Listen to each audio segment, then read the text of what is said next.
रहे हैं, कह रहे हैं कि आप लोगों में सीट बंटवारा नहीं हुआ, सीएम फेज को लेके आप लोगों में अभी तक कोई बात नहीं। वो सीएम फेज कर दिए हैं क्या?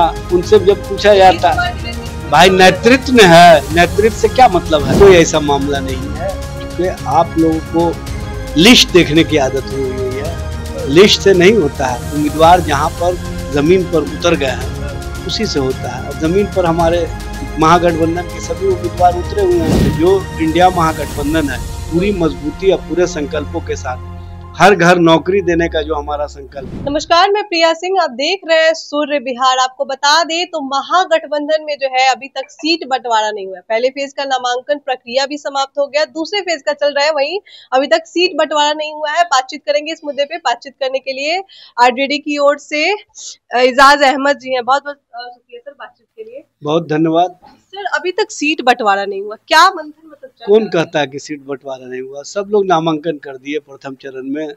सारे लोग अपने अपने चुनाव प्रचार में लग गए हैं।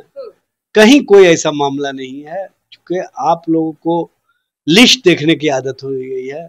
लिस्ट से नहीं होता है, उम्मीदवार जहां पर जमीन पर उतर गए हैं उसी से होता है। और जमीन पर हमारे महागठबंधन के सभी उम्मीदवार उतरे हुए हैं, सभी युद्ध में लगे हुए हैं। और वैसे जो कहीं ना कहीं समाज के बीच में काम करने वाले कार्यकर्ता हैं, नेता हैं, उनको टिकट दिया गया है। हम लोग उड़नछू लोगों को नहीं टिकट दिए हैं। इसलिए हमारे यहाँ बहुत बेहतर ढंग से एक दूसरे के साथ समन्वय के बाद गठबंधन बना है और ये गठबंधन जमीन सतह पर मजबूती से दिखाई दे रहा है। एक ही सीट पे कांग्रेस के प्रत्याशी उतर जाते हैं, वहीं आरजेडी के भी प्रत्याशी उतर जाएंगे, क्या कुछ कहिएगा इसको लेके? कुटुंबा सीट जो है वहाँ से दो प्रत्याशी। अभी कहाँ कुटुंबा का मामला आया है? राजेश राम है भाई, कुटुंबा अभी कहाँ आया है?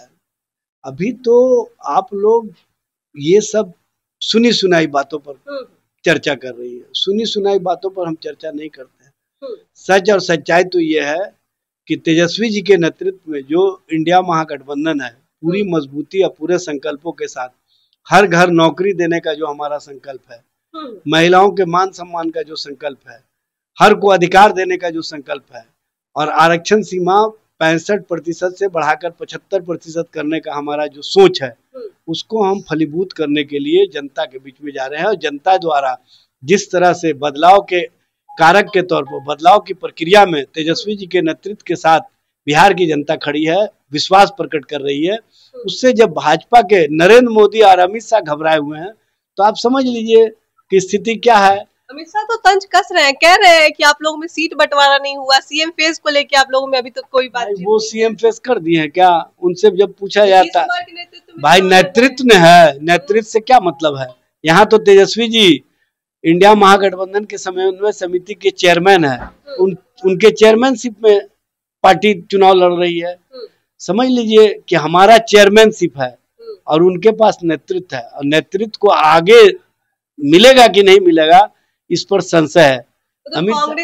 अमित शाह एक नाथ शिंदे इनको बनाना चाहते हैं और एक नाथ शिंदे बनने वाले नीतीश कुमार अगर उनके साथ खड़े हैं तो असमंजस की स्थिति में है, क्योंकि उनकी पार्टी के भूंजा पार्टी के लोग कहीं ना कहीं उनकी राजनीति को रसातल में पहुंचा चुके हैं।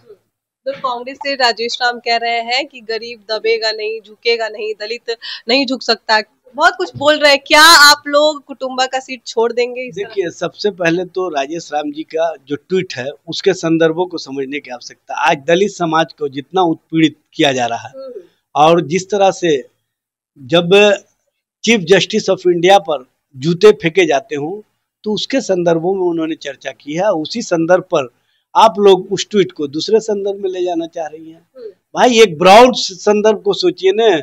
हम देश के संविधान और संवैधानिक व्यवस्था पर जो हमले हो रहे हैं, जो भाजपा द्वारा दलित शोषित वंचित को कहीं ना कहीं प्रताड़ित किया जा रहा है, उसके संबंध में बताने का काम कर रहे हैं कि किस तरह से देश में शासन चल रहा है, किस तरह से भाजपा के द्वारा अति पिछड़ा दलित अल्पसंख्यक समाज को प्रताड़ित किया जा रहा है। इसके संबंध में हम बताने का काम कर रहे हैं। क्या महागठबंधन में सब ठीक है? महागठबंधन पूरी तरह से एकजुटता के साथ तेजस्वी जी के नेतृत्व में जनता के बीच में जा रही है और जनता का जो व्यापक समर्थन और विश्वास मिल रहा है, यह स्पष्ट रूप से कहीं ना कहीं भाजपा और एनडीए के खेमे में घबराहट का प्रतीक है।